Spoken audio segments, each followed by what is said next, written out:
Yo les vengo a hablar de mi tema de investigación, que es la síntesis y caracterización de puntos cuánticos de sulfuro de zinc dopados con manganeso para posibles aplicaciones fotovoltaicas. Esta síntesis lo hicimos a partir de un método llamado micelia inversa o microemulsión y utilizamos una asistencia por sonoquímica para obtener este material. Ok, bueno, primero, esta gráfica.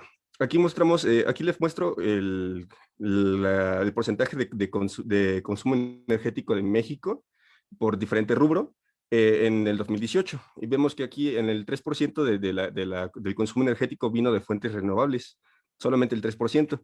Y hay una convención de IRENA, de la Agencia Internacional de Energías Renovables, que menciona que México podría llegar para el 2030 a producir el 46% de su energía a partir de recursos renovables, los cuales pueden ser eólicos y, bueno, principalmente, bueno, específicamente en esta aplicación, en fotovoltaicos, ¿no? Y es lo que les quiero mencionar. México es un gigante en potencia de la radiación solar, o bueno, de la energía solar. Aquí vemos un mapa de la radiación que ingresa al país día con día. Bueno, en promedio tiene 5 kilowatts hora por metro cuadrado, lo cual es bastante alto en relación a otros países. De hecho, déjenme les muestro. Aquí hay a la derecha un mapa del mundo, de la radiación solar en el mundo, y a la izquierda en Alemania. Ahorita les voy a mencionar por qué en Alemania. Hay que hacer una comparación entre los colores que se ven en el país, que son ya bastante rojos, bastante naranjas. Y bueno, si hicimos la comparación en Europa, en Alemania, pues, específicamente, que está arriba de Italia, al lado de Francia, está prácticamente en verde. Y bueno, en el mapa izquierdo sí se ve como el promedio es de 3% bueno, 3 kilowatts hora. Entonces, lo cual es unos 2 kilowatts hora menos que México, casi la mitad menos que México. Y sin embargo, Alemania, si ustedes buscan, Alemania produce cerca del 40% de su energía a partir de la fotovoltaica. Entonces, aún teniendo casi la mitad menos de energía de radiación solar que México, pues producen ya la mitad de su energía prácticamente a partir de fotovoltaica. Entonces, esta es una aplicación, un área de crecimiento que puede llegar a tener México. Bueno, vamos a hablar cómo funciona la fotovoltaica. A grandes rasgos, solamente utilizamos un material que pueda ser capaz de absorber la energía de la luz, la energía de un fotón, y convertirla en energía eléctrica. Entonces, un fotón en un semiconductor llega, excita un electrón de la banda de valencia a la banda de conducción, y este electrón después puede ser colectado para producir energía eléctrica. Tiene los inconvenientes. Por ejemplo, la energía que incide, la energía del fotón, tiene que ser similar a la diferencia que hay entre la banda de valencia y la banda de conducción. Y esta energía va a ser la única que va a ser capaz de otorgar el material semiconductor. Entonces, hay unas limitaciones en eso, y de hecho, es por eso que la energía fotovoltaica o la energía solar es una de las que tienen una menor conversión energética, pero pues bastante capacidad de ampliación. Entonces, actualmente las celdas más modernas llegan a convertir entre el 15 y el 20% de la energía solar que puede llegar a incidir en este dispositivo, y lo cual es bastante bueno. Realmente antes para el 2011 este número era de como cerca del 10%, entonces se ha ido mejorando, se ha ido duplicando con el paso del tiempo, y se sigue buscando que siga aumentando. El problema es que actualmente las mayores o las celdas solares que tienen mayor eficiencia vienen de semiconductores como el arsenio de galio, el tellururo de cadmio y bueno, estos semiconductores pues son buenos porque producen buena conversión energética, pero el problema es que ya hay bastantes reportes de su alta toxicidad. Entonces, tanto en la producción como en la distribución y en el desecho de las celdas solares, hay riesgo de que se contamine el medio ambiente, o que ciertas especies, tanto como los seres humanos como especies distintas, puedan verse afectadas por la producción de estos semiconductores. Entonces, no puedes tapar tu problema energético con un problema ambiental distinto, ¿no? Entonces, y es por eso que se ha estado investigando distintos tipos de semiconductores para ver qué podemos hacer para resolver estos problemas. Y bueno, de hecho, ese es el tema de lo que voy a hablarles ahorita, que es uno de esos semiconductores que se han estado investigando, son los puntos cuánticos. ¿Y qué son los puntos cuánticos? Bueno, los puntos cuánticos son nanocristales semiconductores que en promedio tienen unos tamaños entre 2 y 10 nanómetros. Y bueno, lo importante o lo curioso de estos materiales semiconductores es que tienen propiedades ópticas y electrónicas que dependen directamente de su tamaño. ¿Por qué sucede esto? Sucede esto debido a un fenómeno llamado el confinamiento cuántico. ¿Ok? Bueno, veamos, hay semiconductores en bulto en donde la banda de valencia y la banda de conducción son únicas y no se difieren según su tamaño, tanto de 5 micras como una micra. Esa banda de conducción y esa banda de valencia van a tener la misma distancia, ese bandgap va a ser el mismo. Sin embargo, cuando tú reduces el tamaño a que tengas un cúmulo de pocos átomos, como es el de punto cuántico, llega a haber una discretización de tus estados energéticos, por lo cual el tamaño de partícula influye directamente en el bandgap de tu material, que es finalmente el que se utiliza para absorber la energía que después se aplica en las celdas solares. Entonces, esto es lo que llamó el interés de los investigadores y es por eso que se están utilizando estos materiales como los puntos cuánticos, porque finalmente, pues si tú puedes diseñar tu material para que tenga distintos tipos de, distinto bandgap, pues puedes así diseñar mejores dispositivos fotovoltaicos. Bueno, entonces en esta investigación en particular nosotros estamos trabajando con el sulfuro de zinc, que es un semiconductor de banda ancha. ¿Qué significa que sea un semiconductor de banda ancha? Significa que hay una gran diferencia de energética entre la banda de valencia y la banda de conducción, de 4.1 electronvolts. Y como les mencionaba, la energía del fotón, si que quieres conectar, tiene que ser capaz de poder promover ese electrón de la banda de valencia a la banda de conducción. Entonces es un salto muy grande que se tiene que hacer.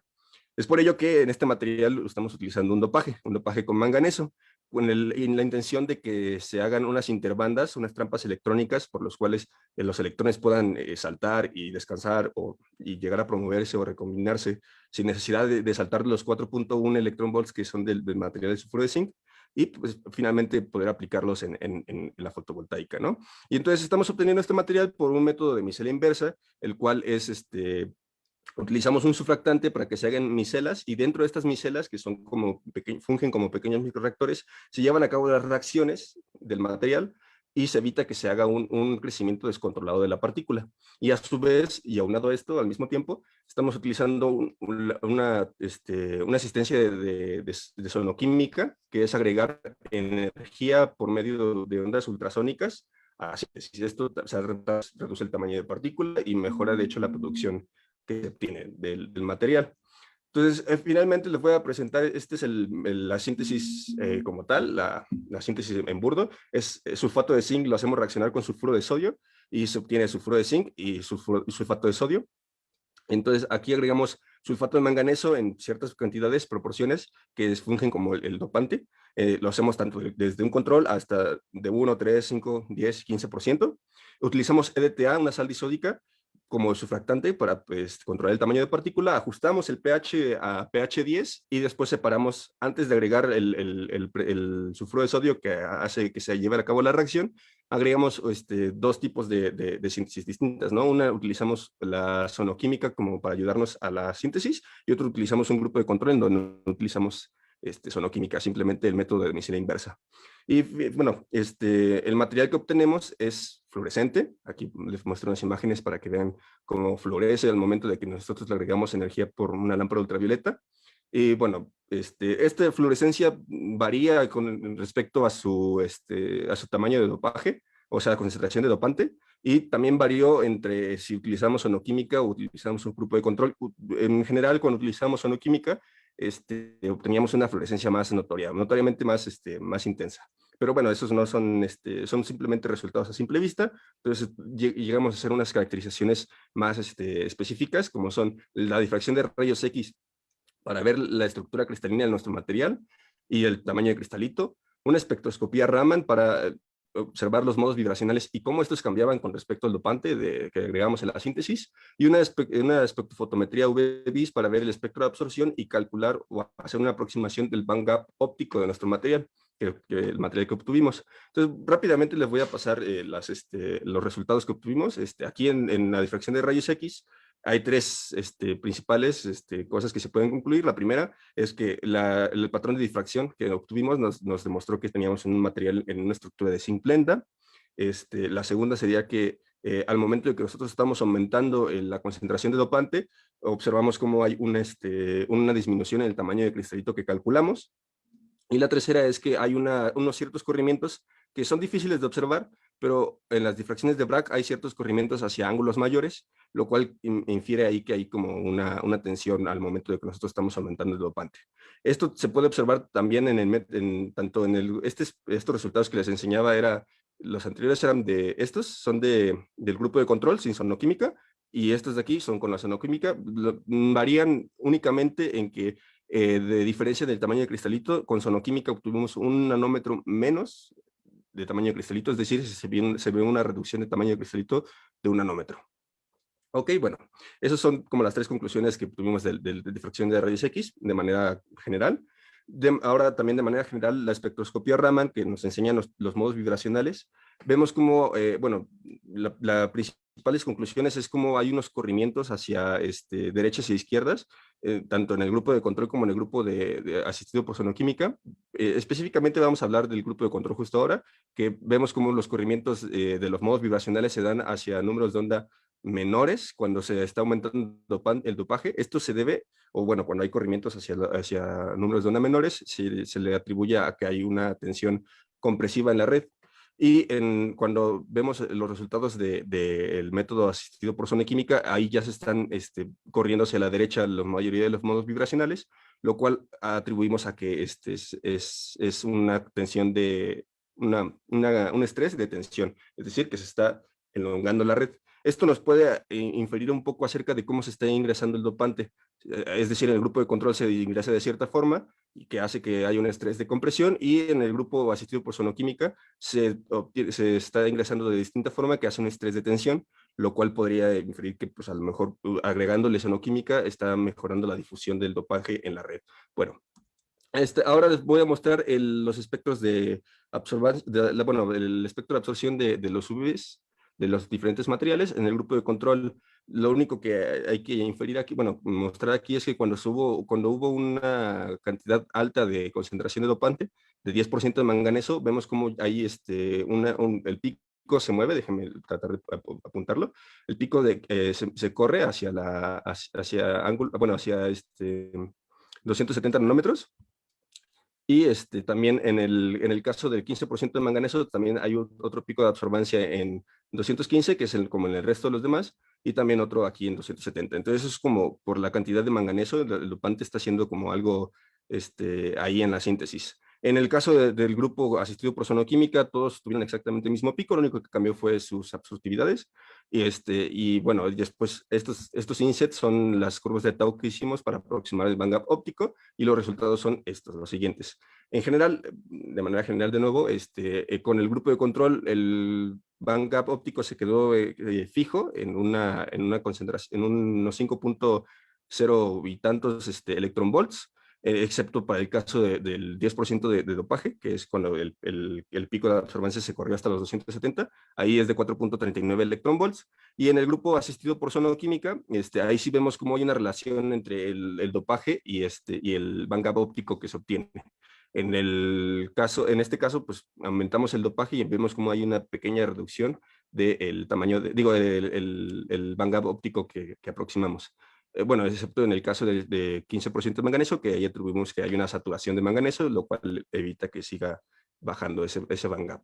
Ok, bueno, les voy a enseñar dos imágenes de microscopías nada más para mostrar las morfologías que tenían estos materiales. En el grupo de control, sin utilizar la sonoquímica, pues vemos como hay unos cúmulos muy grandes, bastante grandes, de material, lo cual quiere decir que a lo mejor el tamaño de partícula también es un poco más grande de lo que se esperaba. Esto lo tienes que confirmar con un TEM, obviamente, esto es un SEM nada más. Y en el grupo asistido por sonoquímica vemos como ya casi como especie de espuma, los cúmulos se observan de tamaños de partícula un poco más pequeños. Aquí una imagen más acercada, pero bueno. Entonces, ahora tenemos el material, ya caracterizamos sus propiedades físico-químicas, ahora queremos saber si nos va a servir o no para las aplicaciones de la fotovoltaica. Entonces, lo que hicimos fue agarrar el material y depositarlo en un electrodo. Utilizamos un método de electrodeposición, que es suspender nuestro material en un electrolito y hacer una diferencia de potencial, depositar por medio de electroforesis en un electrodito, y después de eso aplicar unas caracterizaciones electroquímicas. ¿Ok? Y esa caracterización electroquímica lo hicimos en una celda hecha de nuestro electrodo depositado, un electrodo de grafito y un electrolito de KCl. lo metimos dentro de una caja para que no llegara la luz de exteriores, y adentro metimos también una lámpara ultravioleta. Entonces, utilizamos un potenciostato para medir el voltaje que presentaba esa celda con respecto al tiempo, con una prueba que se llama Open Circuit Voltage, o circuito, voltaje de circuito abierto, y bueno, obtenemos los siguientes resultados que se los voy a enseñar aquí. Vamos a centrarnos con el lado del izquierdo primero, en el grupo de control, que es los materiales que obtuvimos sin asistir por la sonoquímica. La película sin depositar es esta línea negra que aparece aquí. Al momento, en el segundo 500, que es, dejamos el sistema 500 segundos, y luego en el segundo 500 prendemos la lámpara UV y vemos cómo empieza a aumentar un poco el voltaje. Eso es para la película de Ito. Hasta el segundo 1000, que es cuando apagamos otra vez la lámpara y vemos como que quiere recombinar o como quiere bajar otra vez el voltaje hacia su estado basal, pero lo hace de una forma muy lenta. Ahora, cuando utilizamos una película que sí fue depositada por nuestro material a un 3% de dopaje, vemos como ese salto de voltaje es un poco más grande, no significativamente, pero un poco más grande, pero al momento de que apagas la lámpara ultravioleta, ese voltaje y casi instantánea, y casi, bueno, a los 1500 ya regresa a su estado original, ¿no? Entonces, vemos como en el caso del dopaje con 10% de manganeso y 15% de manganeso, sus saltos aumentan, es decir, entre mayor dopaje, el voltaje que lograban acumular era mayor. Y eso es algo interesante, es algo que nosotros concluimos que pues, puede aportar al diseño de una celda.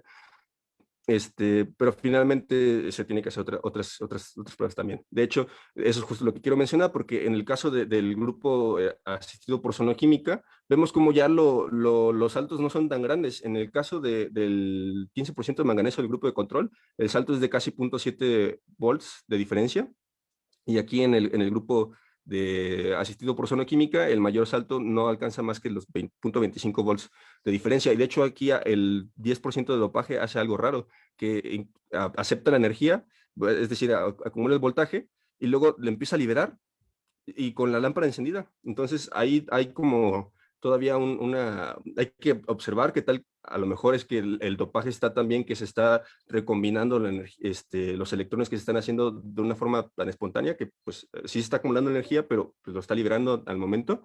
Y bueno, eso se tiene que observar con otros tipos de pruebas, que son las curvas IV, o sea, curvas de voltaje corriente. Bueno, eso Segundo, por favor. sí, ya estoy en conclusiones. Bueno, las conclusiones. Bueno, a manera general, el material que obtuvimos presentaba las características que nosotros estábamos esperando según la literatura, que es una fluorescencia en naranja. Utilizar la sonoquímica nos ayudó a reducir el tamaño de partícula bueno, intuimos. Y utilizando un método de aproximación de bandgap óptico, vimos el bandgap óptico del material que estuvimos obteniendo, y eso lo podemos relacionar con las pruebas de circuito abierto que les mostré ahorita, hace un momento. Y bueno, las perspectivas a futuro es que tenemos que hacer unos análisis, otras caracterizaciones más específicas para poder argumentar la utilidad de este material, como es un TEM para ver la morfología, pero ya en escala nanométrica, para ver el tamaño de partícula, una fotoluminiscencia para entender mejor las propiedades ópticas del material. Podemos hacer un análisis Rydberg, un refinamiento Rydberg para ver cómo se está ingresando el dopaje de nuestro material a nuestro material. Y bueno, finalmente podemos diseñar un dispositivo fotovoltaico utilizando este material semiconductor. Y bueno, eso es todo. Muchísimas gracias. Era mucha información, traté de darlo lo más rápido que pude. Así que pues desde mi parte es todo. Gracias, Edmundo. Te pedimos si puedes dejar tus datos de contacto en el chat por si alguien tiene alguna duda, porque ya no hay Claro, tiempo. sí, sí, sí, déjenme lo pongo.